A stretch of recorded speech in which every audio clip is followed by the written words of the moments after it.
I could hear them talking about what they did at the weekend and the things they did with their mum. And the moment they noticed that I was there, they stopped the conversation.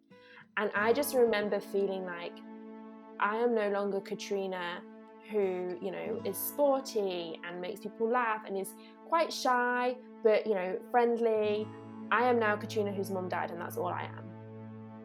And it was very, very isolating for me. And at the time I had a lot of resentment towards quite a few friends, but now I can see that actually it's just, they're 15-year-old as well. Like, if the role was reversed, I probably wouldn't have known what to do. Hello, and welcome to Grief, Gratitude, and the Gray in Between podcast. This podcast is about exploring the grief that occurs at different times in our lives, in which we have had major changes and transitions that literally shake us to the core and make us experience grief. I created this podcast for people to feel a little less hopeless and alone in their own grief process as they hear the stories of others who have had similar journeys. I'm Kendra Rinaldi, your host. Now, let's dive right into today's episode.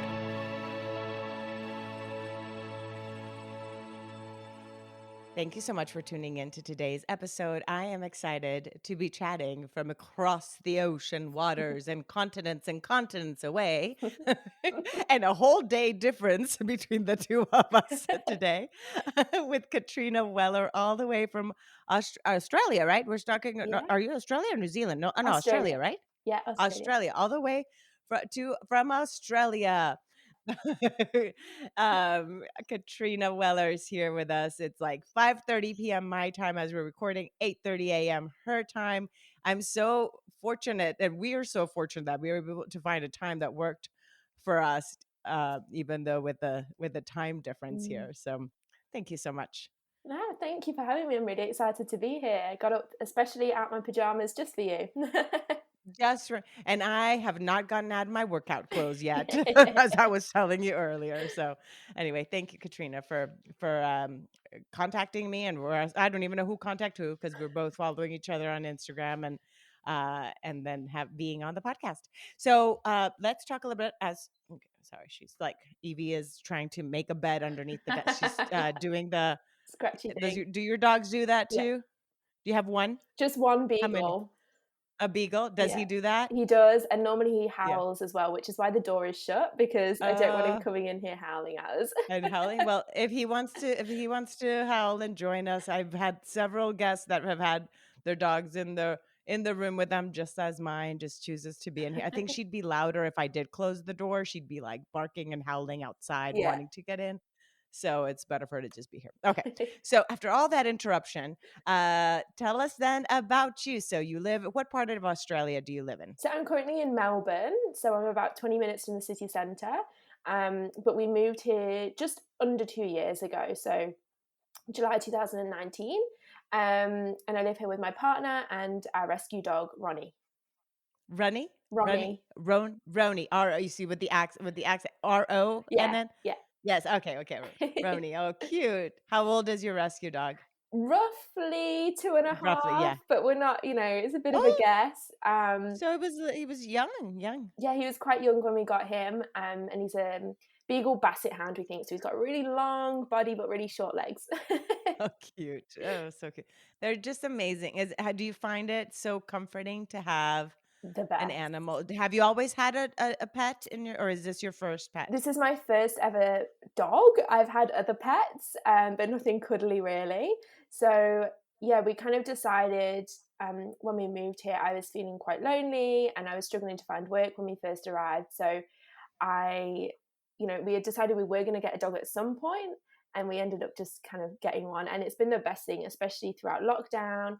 To have that company, it's just been so comforting, and the things they do, they just make you laugh all the time. Mm-hmm. Yeah. So you lived there then for a couple of years. Where did you live then before? So I grew up in England. So I've always lived in England until 2 years ago. And I lived right in the centre of England in a place called Derby. Not many people know it. It's near Nottingham, so near Robin Hood. But that's where I grew up. I did move away for a few years just for college. So I moved about an hour away, but then I came back, and when I went to university, it was in my hometown. So very much a home girl, but I did always have that taste for adventure, and I always was traveling and getting away when I could. So this is a really big adventure for us, and it's really exciting. So So it's only been 2 years in Australia, period? yeah, Oh, and 1 year of that, 1.5 years of that has been inside. in lockdown. Oh, wow. Yeah. Talk about adventure. Mm. Did you like the living room better or the office space? Which part of Australia did you like the most Yeah. I mean, our in front this? garden's quite nice as well. That was quite good. Oh, oh, great. Well, I hope you're able to now explore a little bit more of your new home now Yeah. as you venture out now into the real world as things are opening up more. So, what then so you grew up there, so the change, was it based for work or just because you guys just wanted an adventure So my partner when got you a decided? job. So he almost relocated within the company that he was already with. And for a long time, he actually was unsure, and he was like, "Oh, I don't know whether to do that." We had only been together at this point for a year and a half. And I had always had these thoughts and ideas and dreams of moving to Australia, or just at least traveling there for a year. So yeah, we spoke about it and just decided to do it, because at the end of the day, if we don't enjoy it, we can just go home. Even now, you know, if we really want to go home, if we decide we don't enjoy it more, we can get home. So whilst we don't have kids and we don't have that extra responsibility, it seemed like the right time to just go ahead and do it. And it's the best decision we've ever made. We don't want to leave. You know, you said something that I wonder, has your partner also been through something hard like you have in your He life? hasn't. No. No, no, he's been Oh, very fortunate. because yeah, no, the reason I asked that is I wonder if somebody like yourself, and of course, we're gonna talk about that. I know the audience is probably like, when are they gonna talk? What is her grief story? They've just been talking about her living in Australia.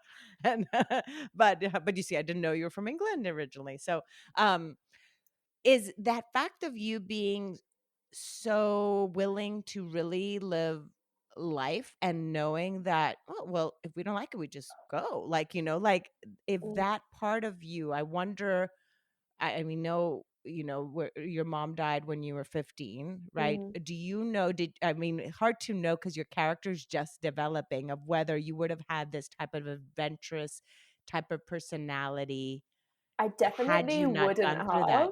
have. You would not. No, I was very, very shy growing up, extremely shy and reserved in comparison to my brother and sister. So I've got an older brother and sister, and both of them are very outgoing. That, they had lots of friends at school. Everybody knew who they were, just because they were just that type of personality. And I was the complete opposite, very shy, very reserved, had a handful of friends, um, and I don't think that I would have had the courage to Mm, do what I have done. I mean, I may have, we never know, but I do right. think that a lot of what I've done over the last few years is a result of losing my mum and like the growth from that.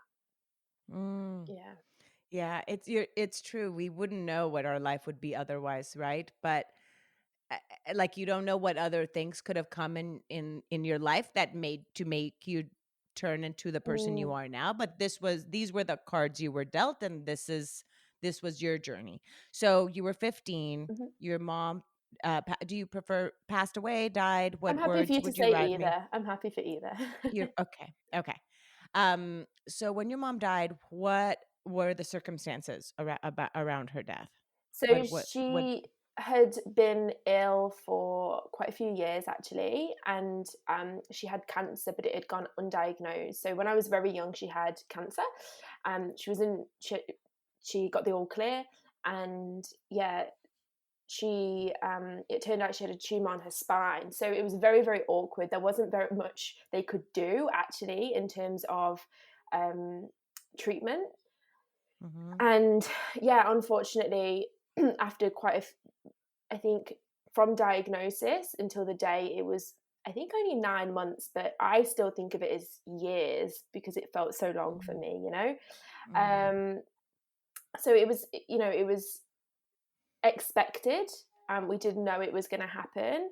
Um, I think that I myself, the age that I was very naive, and I actually didn't really think that it would. And I think I was actually shielded from quite a lot of the realities too. Um, so it was kind of expected, but also a shock. It was a Mm-hmm. very, very weird mixture.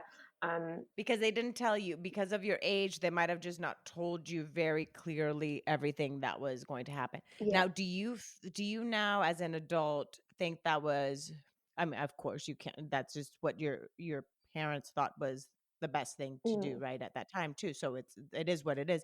But what do you think about that perspective being on the age that you were? Do you think that that helped you to not necessarily know that much of what was happening? I think I knew. So I did get told when they weren't sure whether she would, make it for a night or a week. For example, on my prom night, we were told she probably wouldn't make it through the night, and um, I had this inner battle of, do I go, don't I go, and I nearly didn't go. And my dad and my best friend's mum, they said to me, go, and if anything happens, we can get you. And but even though I was being told that, I don't think it really registered in my head properly.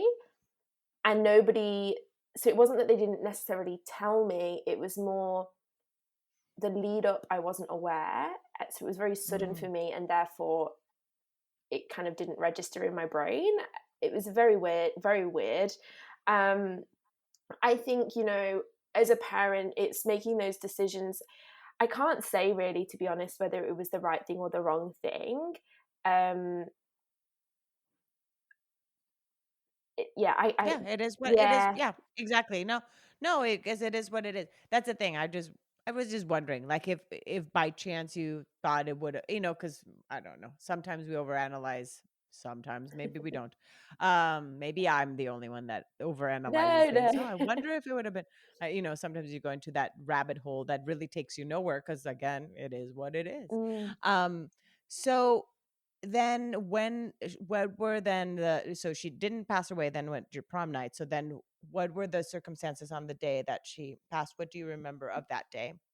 So at the time, my best friend, was actually visiting from New Zealand. She had been living in New Zealand for a few years, and she was at my house. My mum's dad, so my mum was German, so my Opa, my grandpa, was Mm. visiting as well. He was in the house, and I remember waking up because I heard the beeping. We had like an alarm system, so whenever the front door opened, it beeped.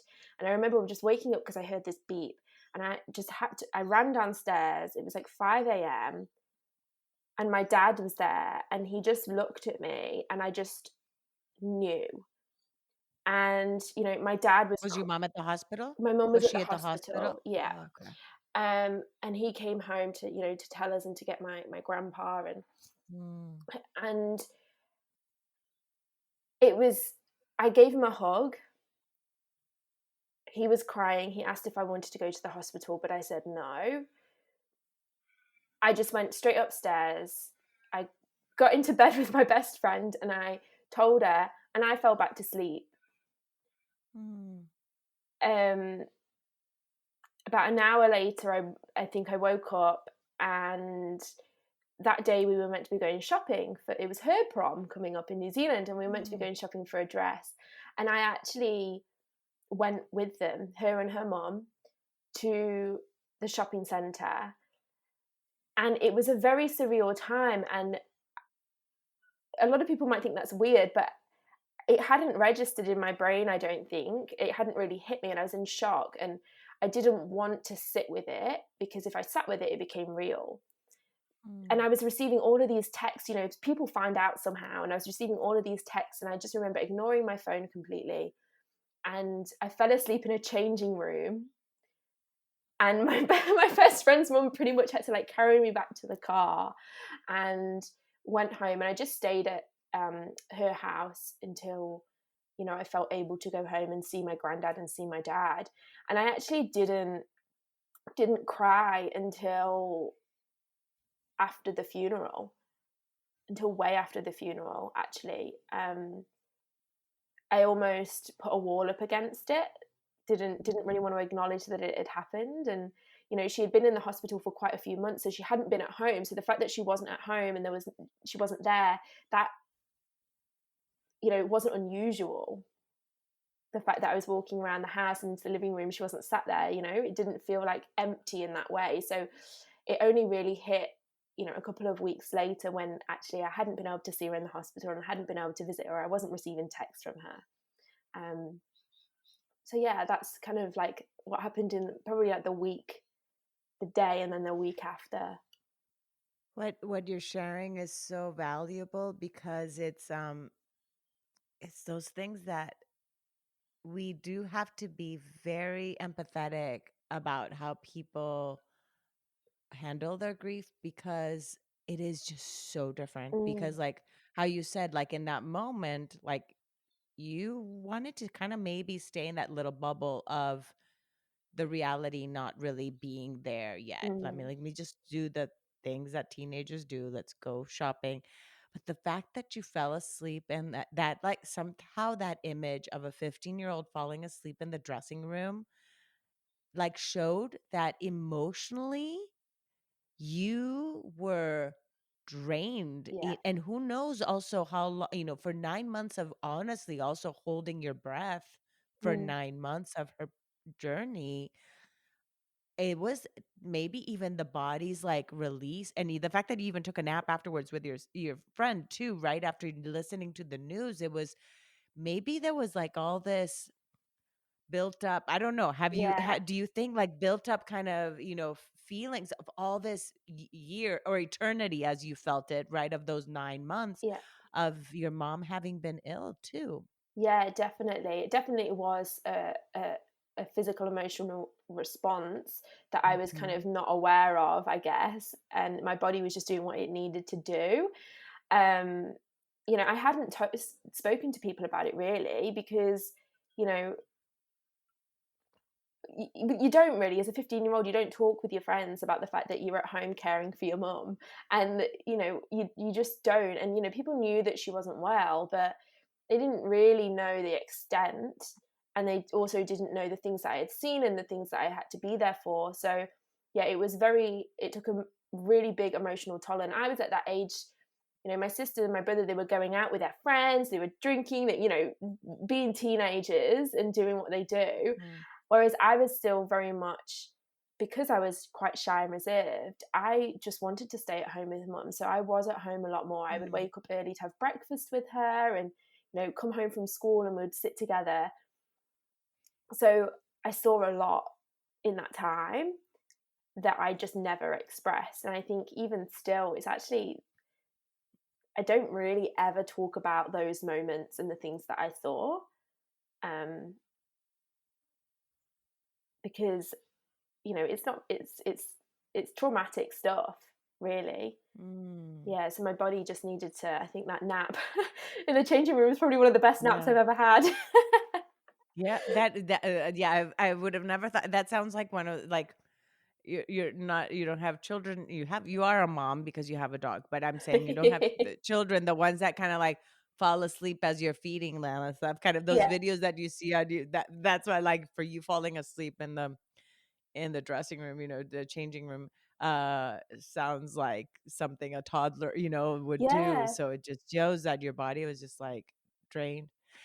In those 9 months when you'd have that one-on-one time with your mom and sitting over breakfast, do you remember any of the conversations and things like that you had? Is there any particular moment or any little thing that she said that you hold on to as either advice that she shared with you, or because she was aware of her mortality, right? And so I wonder, her as a mom, what kind of little Mhm. treasures she would kind of just pass on in those 9 months to you. You know, this is one thing I find really hard because I don't remember.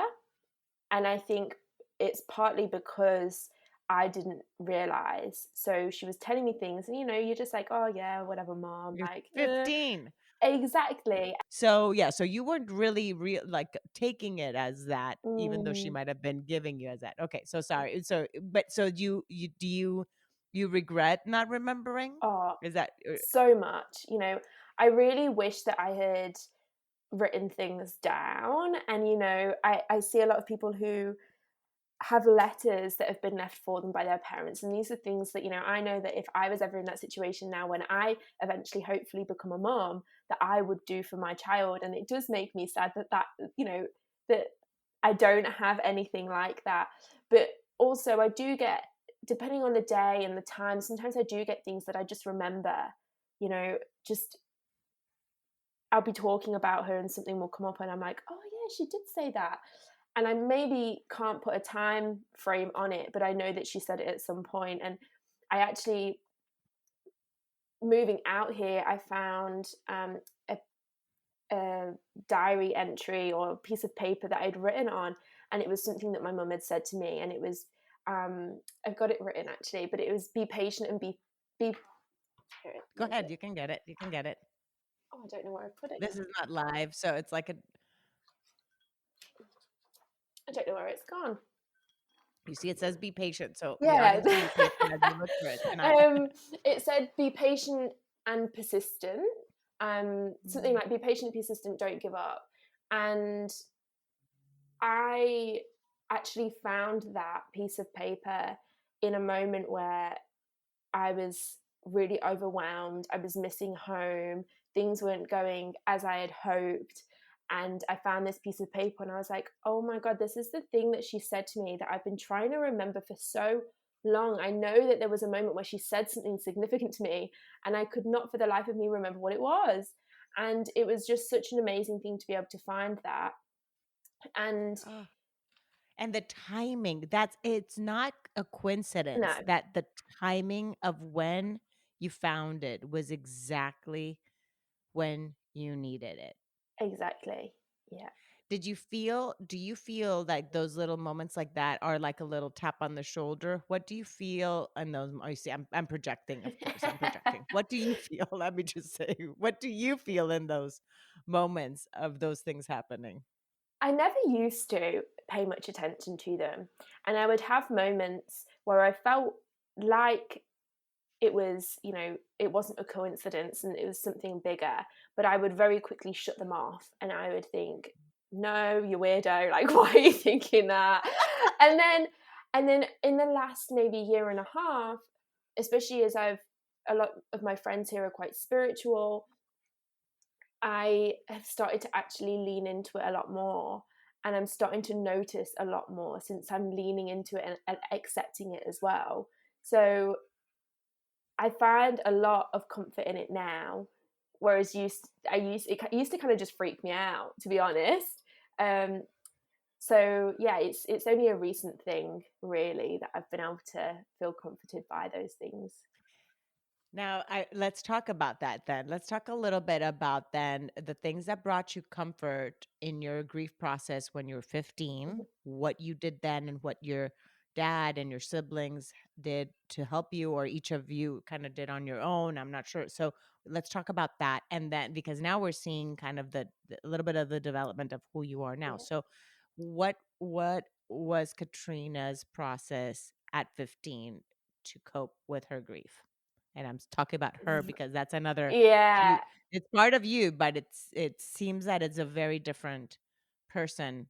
it is very different. I would say, what did I do? Unhealthy stuff. I did not process it at all in a very good way. I pretty much just shut off. I was mentally unwell. I was diagnosed with anxiety and depression. I turned to a lot of high risk behaviors. I was drinking too much, um, being just very reckless. And I felt very, very lost and alone. None of my friends had experienced the death of a parent, or even a significant loss. None of them really had it. Even grandparents, most of them hadn't at this point. And it was very, very lonely. And there was a point I remember um, when I was at school. So my mum died in the July. So I had the summer holidays, and then I went back to school Mm. in September. And I remember I went over to a group of friends, and I could hear them talking about what they did at the weekend and the things they did with their mum. And the moment they noticed that I was there, they stopped the conversation.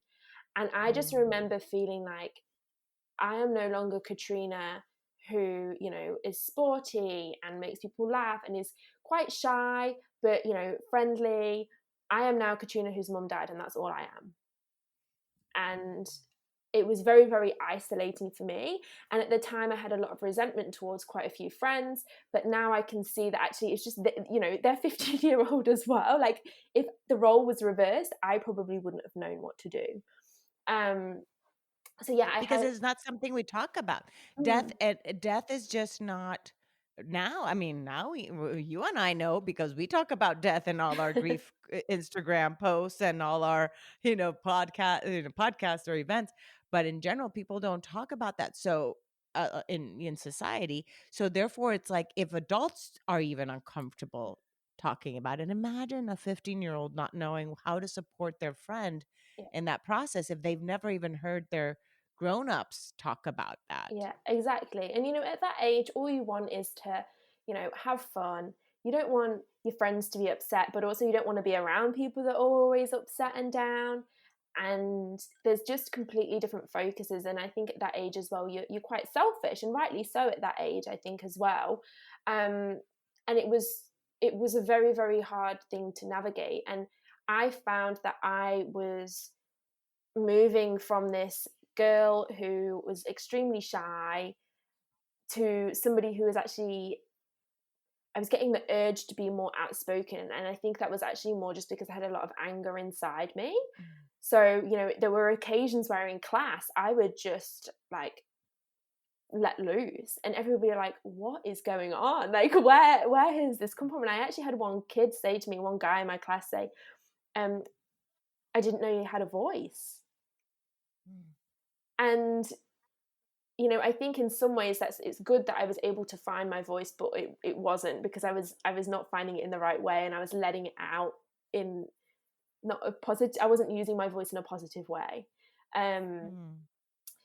So it was very, very, very, very difficult. And I would say, for the next 6 years, really, it was extremely difficult, navigating things. And you know there were moments I didn't want to be here, and I found it very hard to have conversations with my family.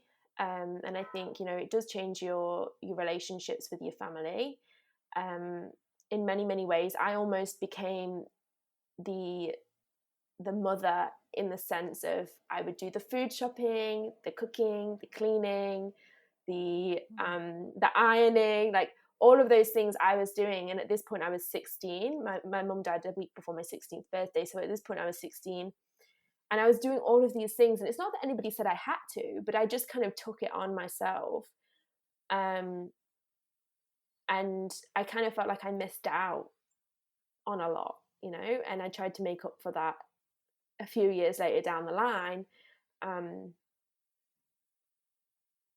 And as a result, did silly things. Did silly things. So it As was. you're saying all this, I want to sit down with the 16. I want to hug the 16-year-old Katrina so badly right now. Mm, As I'm feeling all of that weight on your shoulders, as you're sharing that, I'm like just thinking of that, the responsibility that you went through at that time. Of course, it's not like an aspect of pity. It's more that aspect of, wow, like what you did go through a lot, mm. and then the fact that she died near your birthday. Was her funeral, was her funeral near your birthday then, if she died a week before your Yeah, birthday? her funeral was 2 days before my birthday. So she died 7th of July. Her funeral was the 14th, and my birthday's the 16th.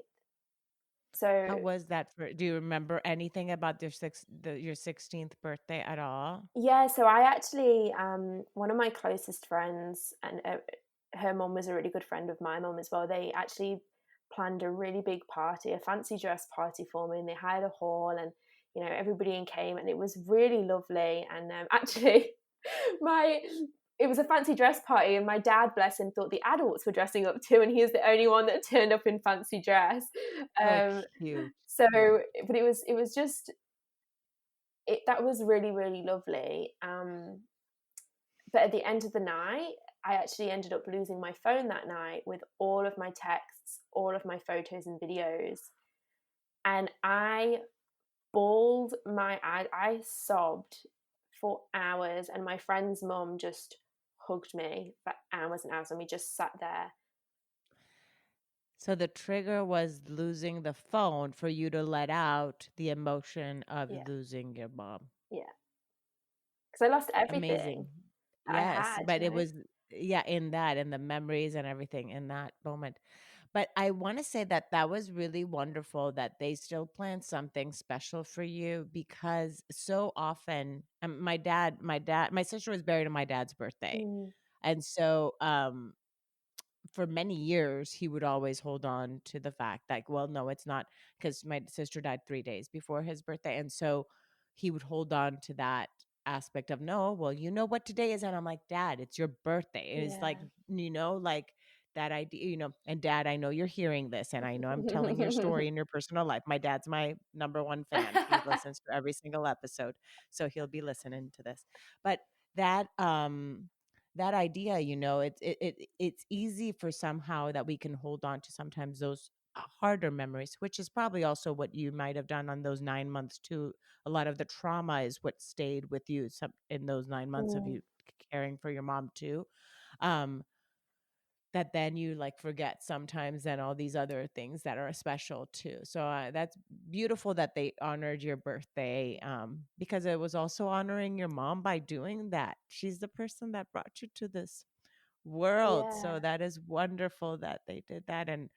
And also good that you lost your phone, because you were able to at least have that release, at least then, yeah, even though I'm sorry you lost your memories, but it was like you're able at least to have some form of release mm, yeah, for everything you were going through, yeah, yeah. which is so much.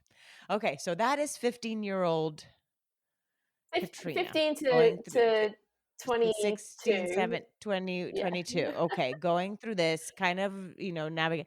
So when did you start? So did you go to college? Did you go to I went to college? college. What did you study? So I studied animal management at college, and then I went Uh-huh. to, because it's a bit different in England to how it is in America, I think. But Uh-huh. I was in sixth form, so And I what is it called? sixth form. So you do your 5 years at secondary school, and then you have 2 years where you can either go to college or sixth form. And I did sixth form but dropped Okay. out. Okay. Moved away to college, so I moved about an hour away from home. Um, and I was there for 2 years studying. And then I moved back home and I went to university for 3 years and studied zoology. So my main interest at the time was marine conservation. And I really wanted to get involved more in marine conservation, hence why I really wanted to come to Australia. Um, Perfect place. Yeah. yeah, yeah. But I've actually over the years, since then I've ended up working with young people. I started working with disadvantaged youths who, I was doing one-on-one work, raising aspirations, empowerment, things like that. Um, and I realized that that's what I'm really passionate about, is just working with people. Like, I love animals still, but working with people is what I'm passionate about. And um, that's kind of how I've got to where I am now. But um, I think, yeah, that's kind of where I'm at now. That's the right.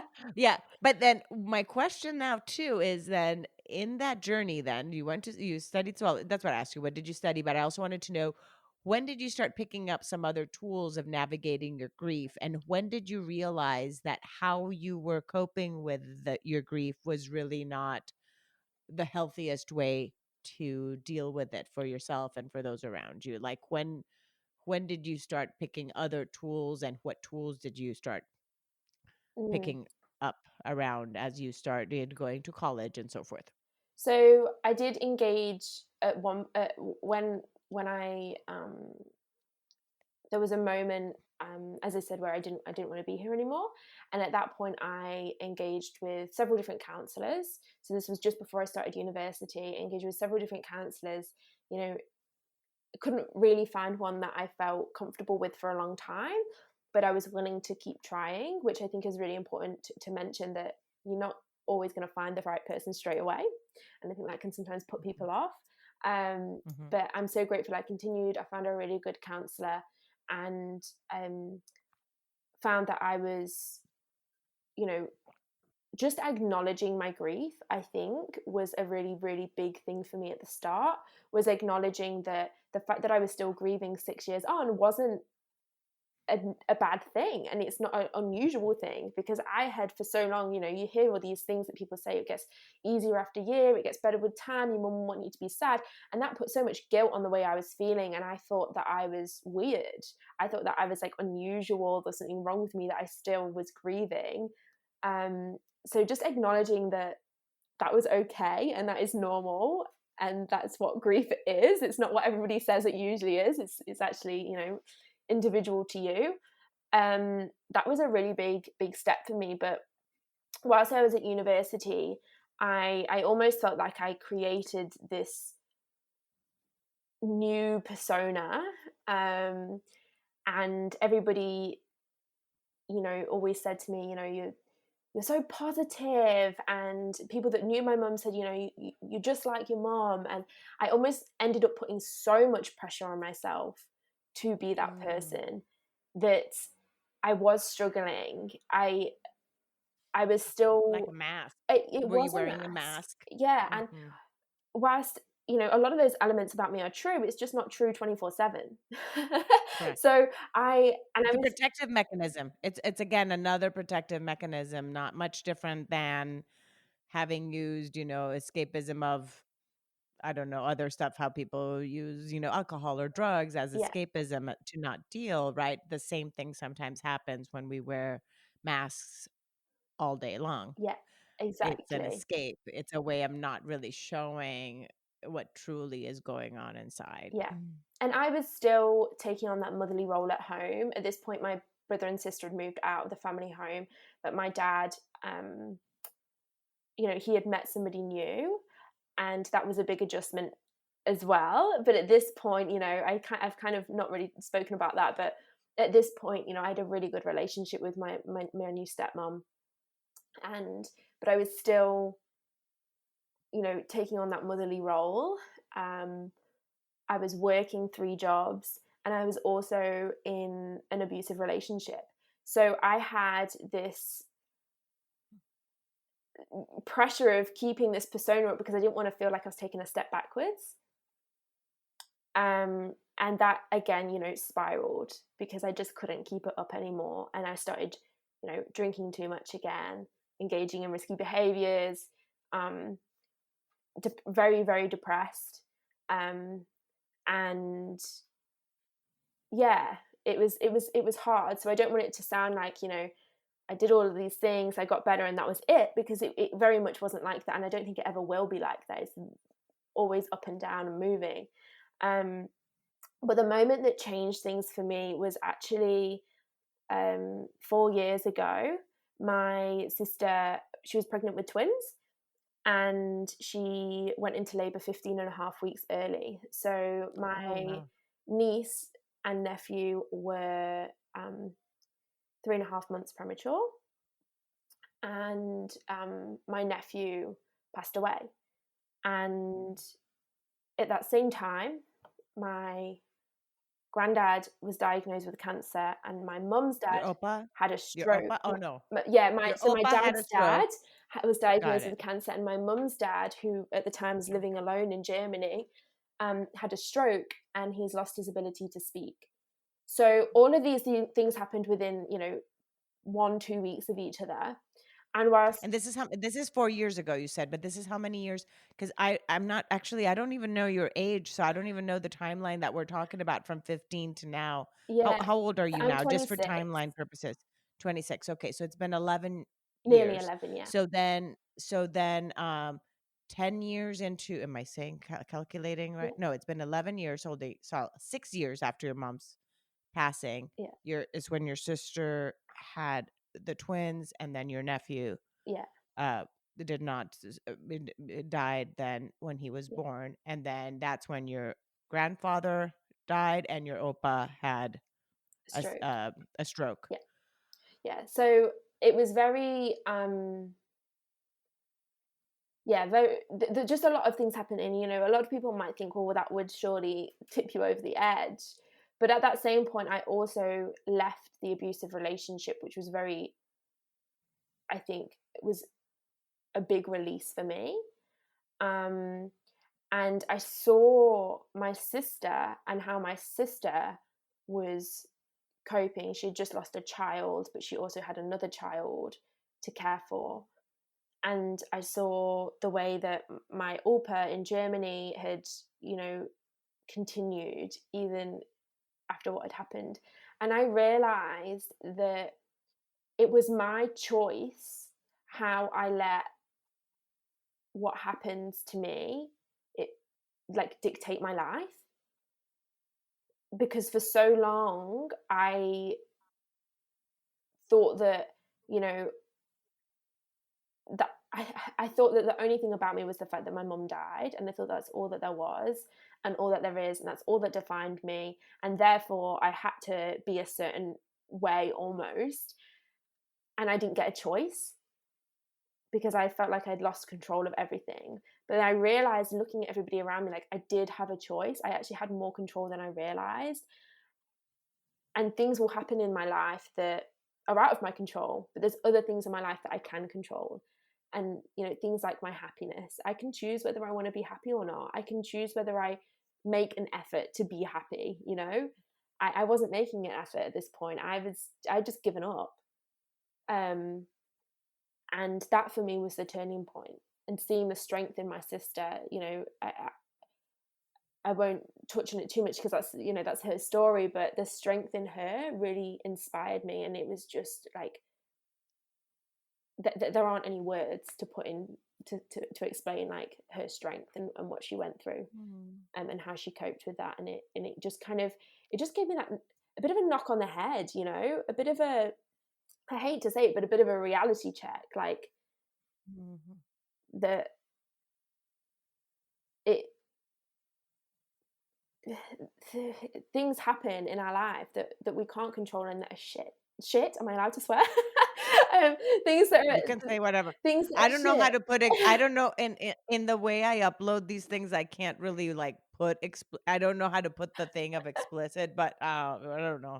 People can just choose to whatever mute if they want to ban my episode because somebody said a bad word. That's up to up to up to the platforms. Um, that, so because things things can just be be hard, but we have a choice as to how it is we react to the certain Yeah, situations we're given. yeah, So I was seeing these other people, how they were coping in their reality, your sister and your opa, that made you kind yeah, of think differently. yeah, Wow. Now tell us then that journey, the moment you had that realization, now everything that you're doing ever since, and the growth that you have come to be, it's still going because it's still, yeah. you're still growing, the growth you've had up to now and what you're doing. Yeah. So from that moment, I re-engaged with a counselor because I'd stopped seeing him. So I re-engaged, and I it was very strange because I wouldn't say in that exact moment there was anything I particularly did. It was almost like a switch in my head, and I just saw things differently. Um, and over the last 4 years, I've done a lot of reading. I've, you know, done a lot of growth in me, exploring the way that I felt before and the things that I did before and why that might have been, and just giving myself compassion and realizing, you know, it was hard, like not putting so much guilt on myself, because I think I was so hard on myself for all of the decisions I made, which actually only just resulted in me making more decisions that I wasn't happy with. So I just gave myself that compassion, and I realized, you know, just because I've done that is a part of me, but it doesn't define me. All of my actions are a part of me. All of my actions have led me to where I am today, but it doesn't have to define me. I get to choose what defines me. And that was through reading, through counseling, through just speaking with friends and being a lot more open to receiving things and hearing different perspectives, that I have kind of come to this point.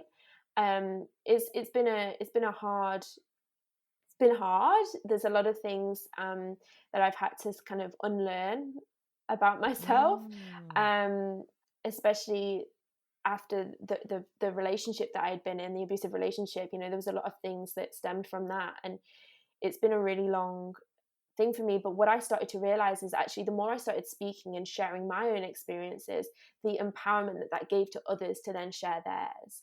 And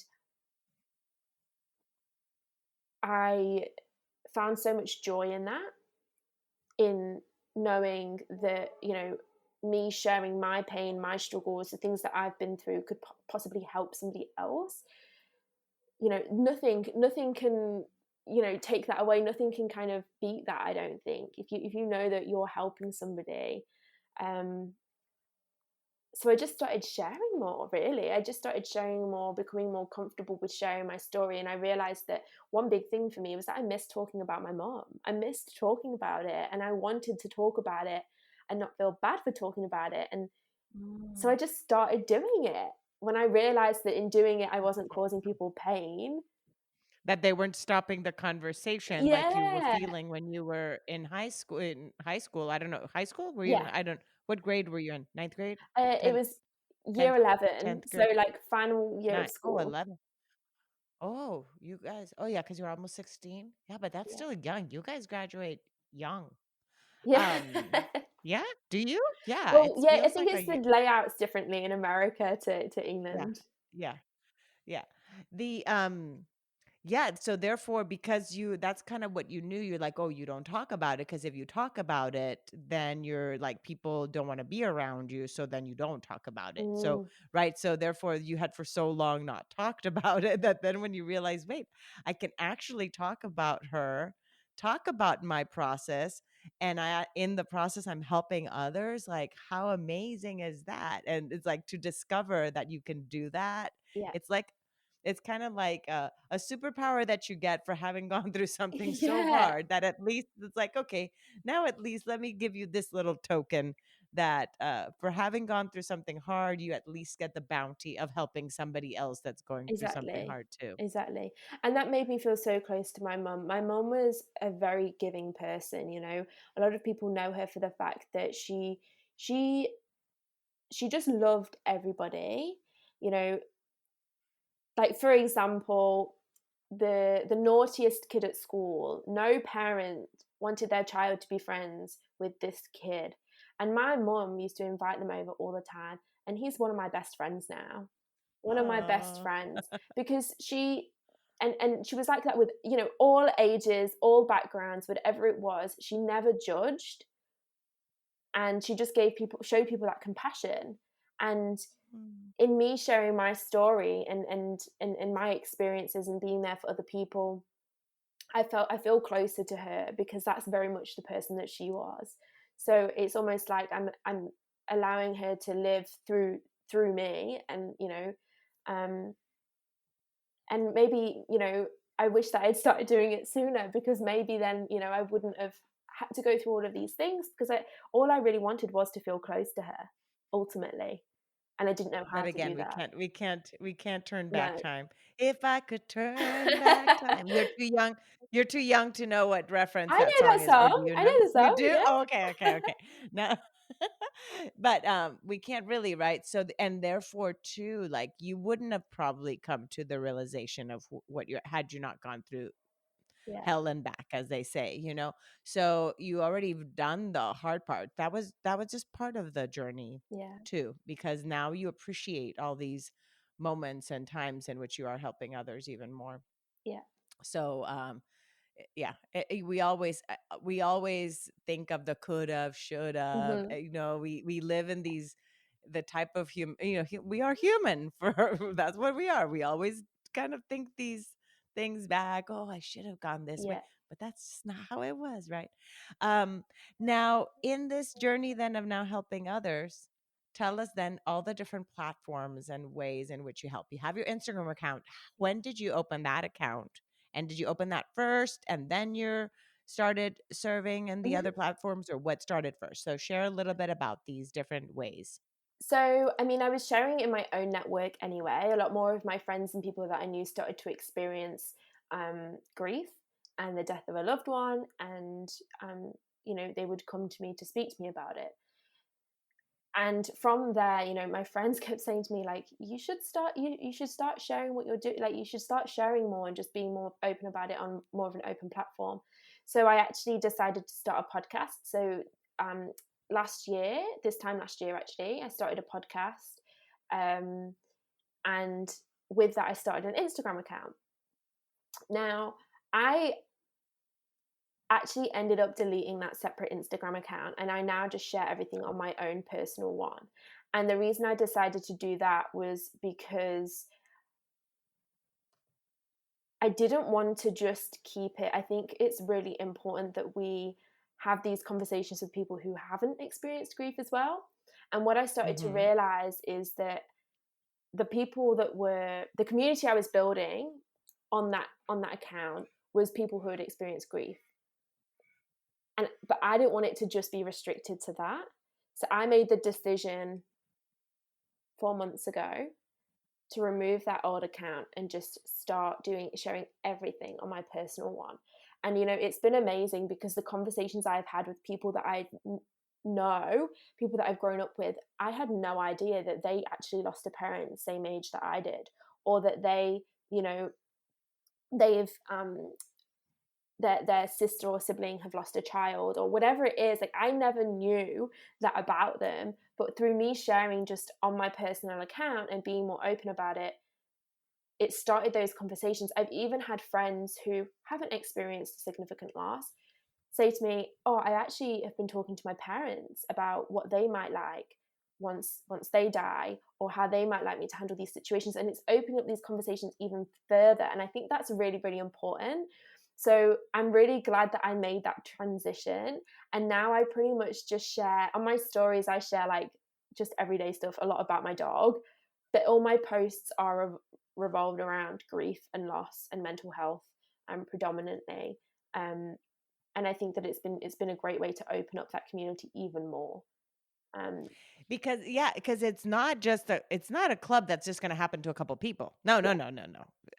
Grief happens to absolutely every single living yeah, being, yeah, whether they go through grief because they've lost a loved one, or they go through grief because they lost a job, hmm, or they go through grief because they just broke up a long-term relationship, or they go through grief because the child that they thought was going to get married and have children decided they're not going to get married and have yeah, children. And so your idea as a parent now all of a sudden thinking, I'm not going to have grandkids, that idea is gone yeah, because, so grief is experienced by everybody. hmm, So yes, you sharing it openly with everybody, it's like even if in that moment they might think, oh, again, like because they may not think in that moment that they can relate to yeah, that, they will at some point. Like you said, the fact that your friends are even talking to the parents more openly about what it is they want to do for their own life and how they want to be celebrated when they pass away or things like that. That's just so beautiful. yeah,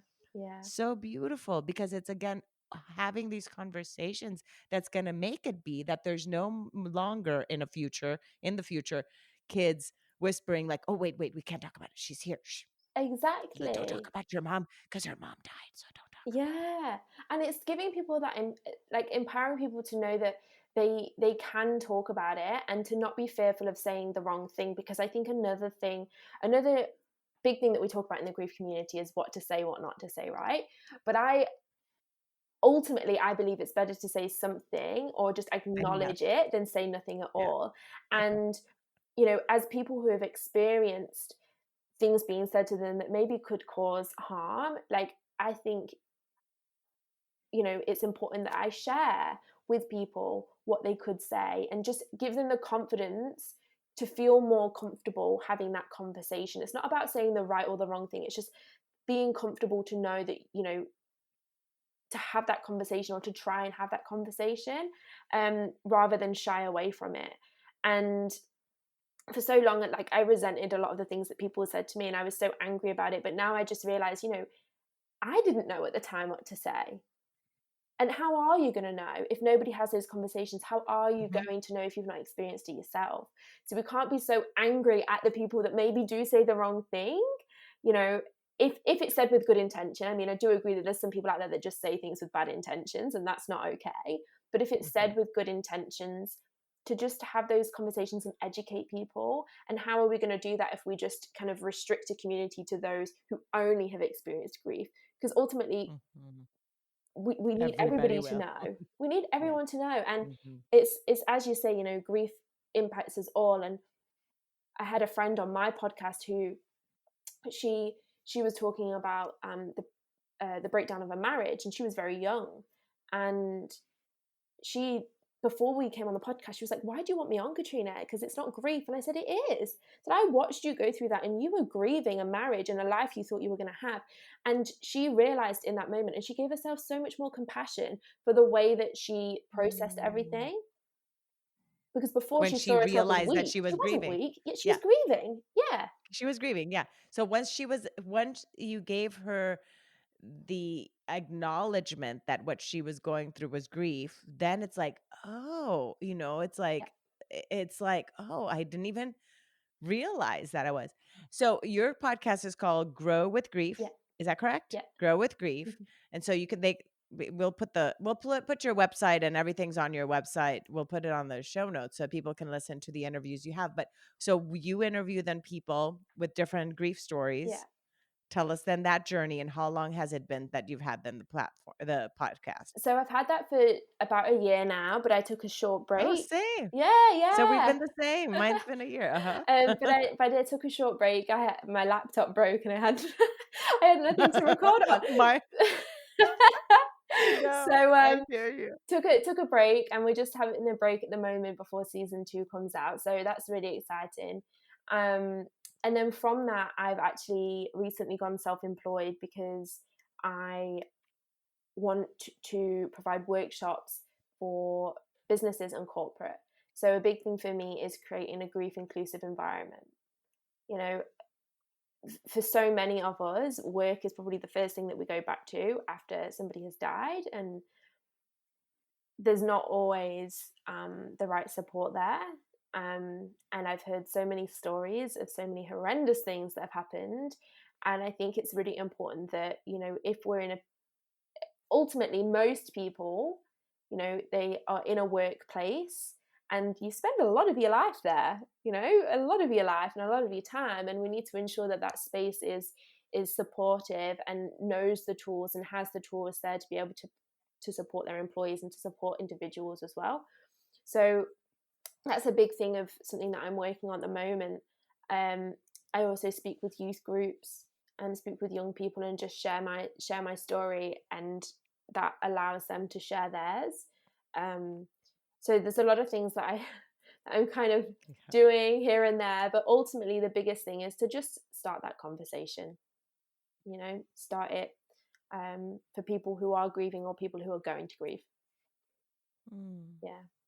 Thank you so much. Is this so beautiful? And ways in which we were talking about this before we started recording, ways in which you hold your mom close, and then clothes. You have some clothes of her. What other things do you have then? You did this little cute video of you wearing some of her clothes. So tell us, what are some of the things that you either do or wear to honor your mom? um, And what was your mom's name, by the way? So my mum was called Greta Preisler Weller. Greta. Yeah, Greta. So, what was her maiden name? Preisler Weller. Chrysler. Yeah, So, with Greta, how do you remember Greta? I'm trying Greta in your life. How do you remember your mom in your life? a lot of baking. Mhm. And she was the best baker. So whenever I'm feeling particularly griefy, I just bake, which my partner Griefy. I loves. love that word. I love that word. Griefy. I love it. The griefy. If I'm feeling griefy, I Yeah. love that. And I think I've never heard it that way. I think it's something that we can, I think we all get those waves, 10 years, Yeah. nearly 11 years down the line. It's not as, I wouldn't say it's as kind of stark in my everyday life as it used to be, but it comes and it goes. And I have days or even consecutive days or weeks where I feel particularly griefy. And I just let them be now. I feel Mhm. into it, let myself cry if I need to cry, but then I do these things. So I bake a lot. I put her favorite music on, have a bit of a dance. That always helps What lift my mood. what's her favorite what are some of her favorite bands So she, or songs? so when she was in the That's why hospital, you know Cher? Is that why you no, know if I could she was very much like an old school, like Queen.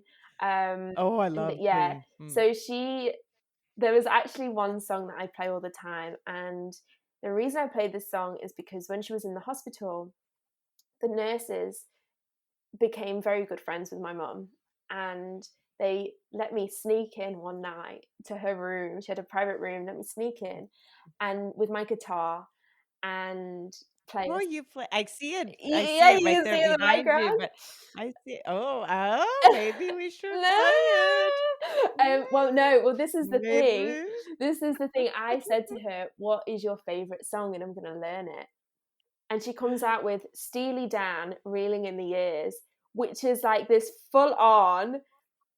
Oh, I have to You'll have to listen to it because there is okay. no way in hell that I could play that song.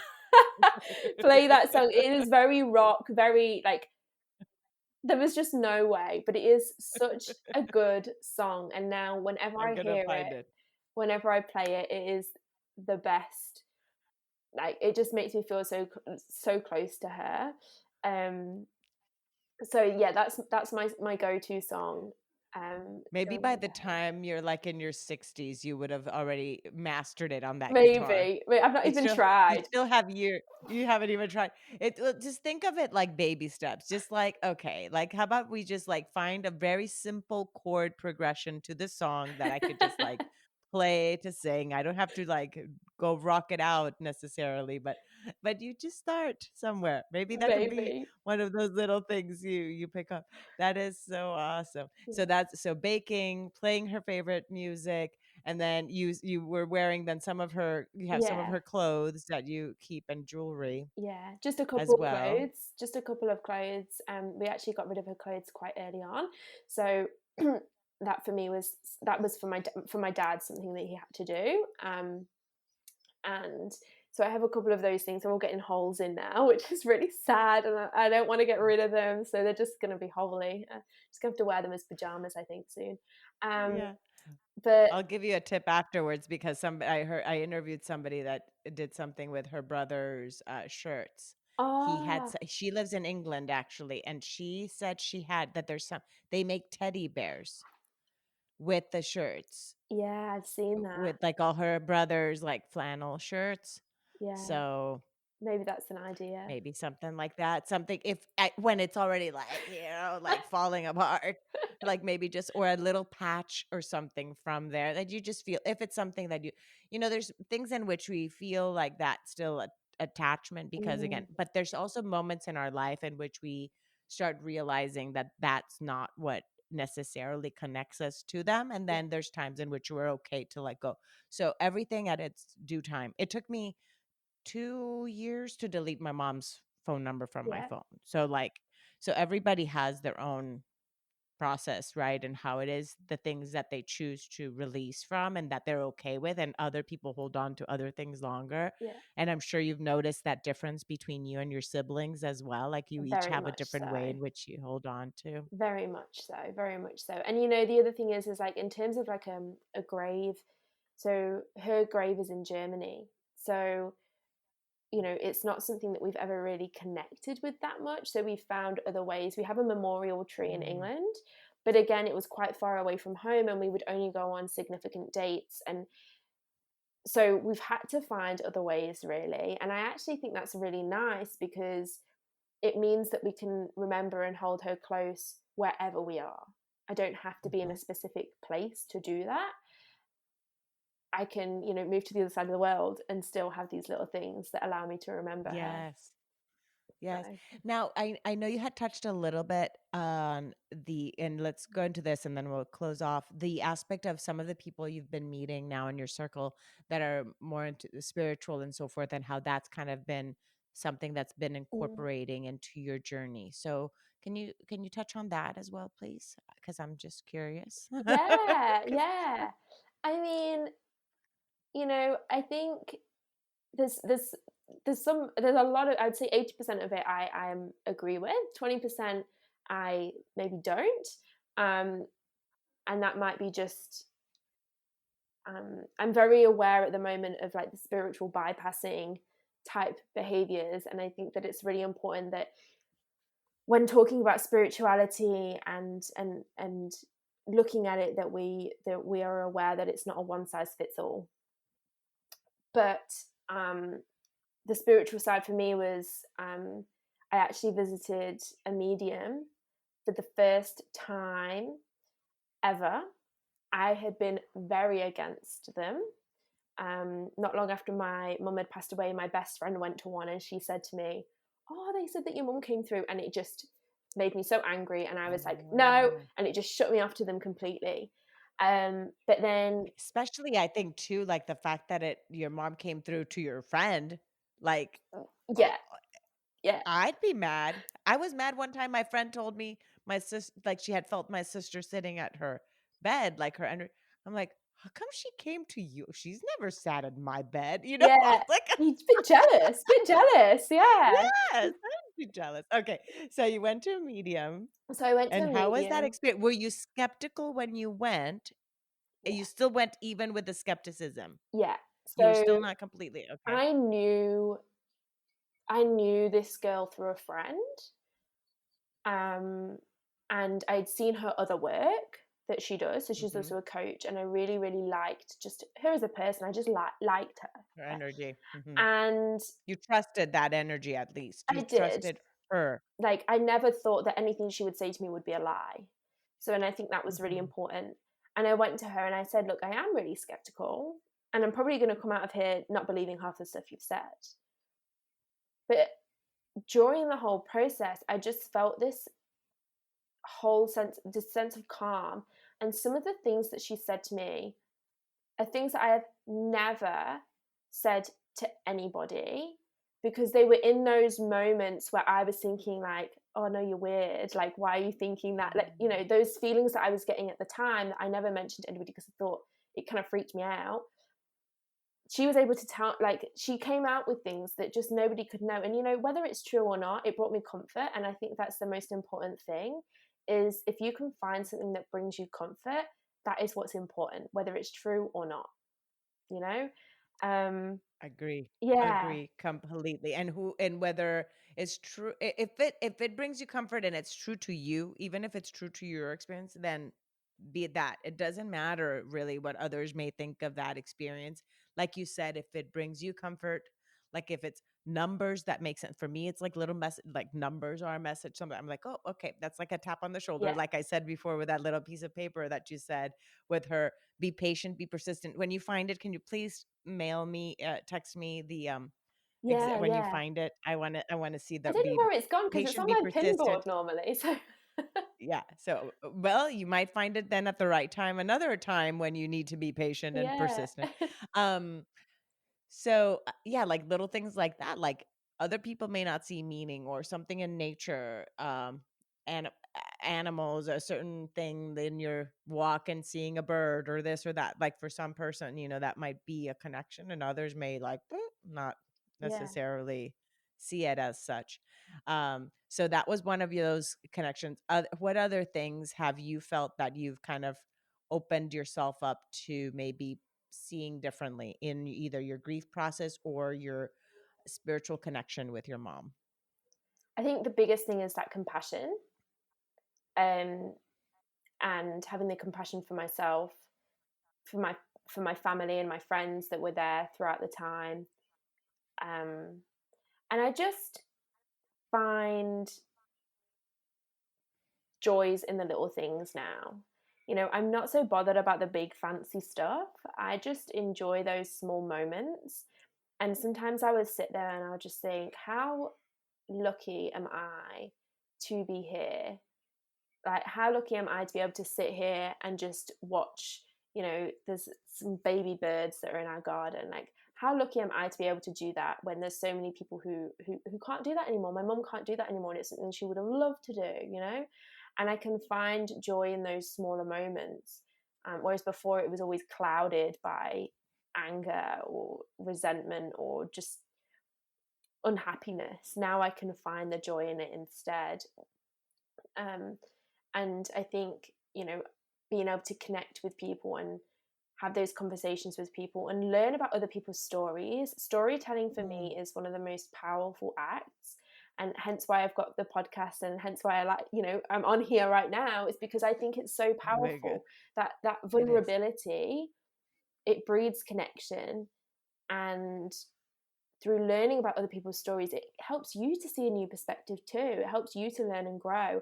So that connection with people and just hearing and asking them questions and not being afraid to ask questions has been so powerful in my own growth through it all.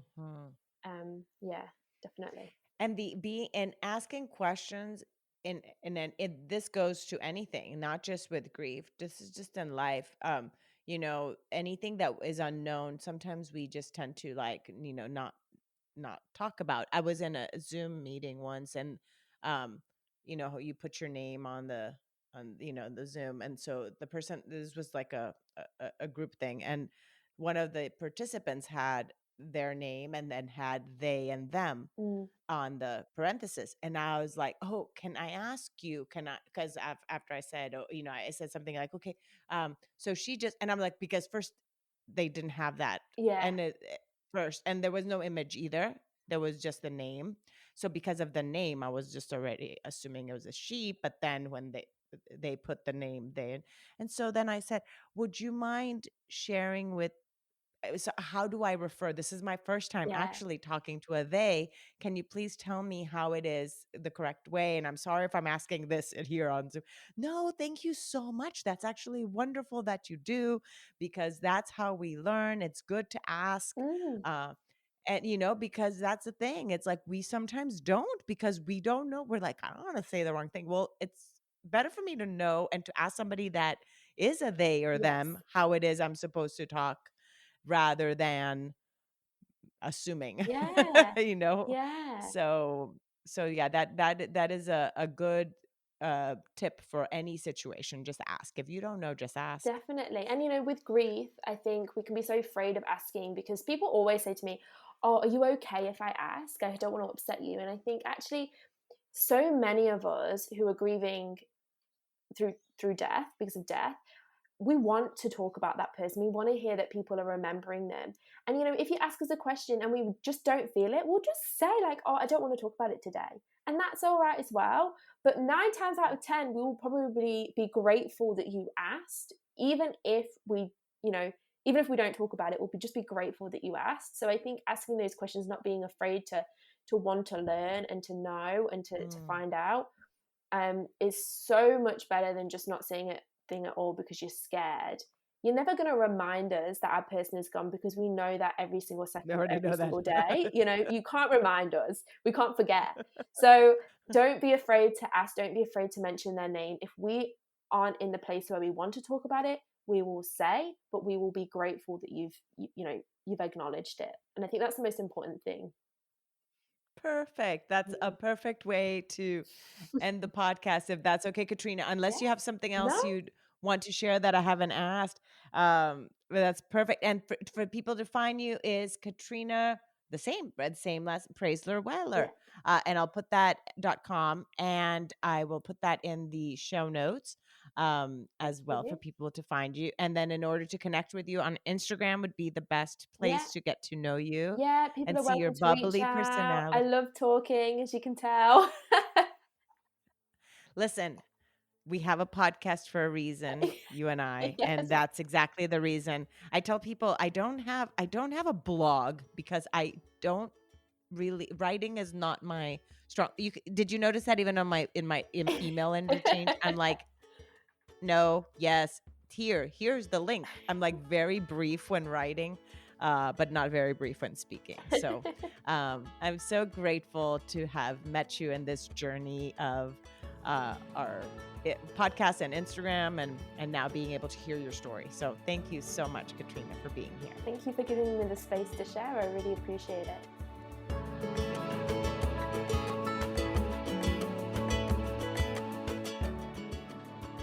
Thank you again so much for choosing to listen today.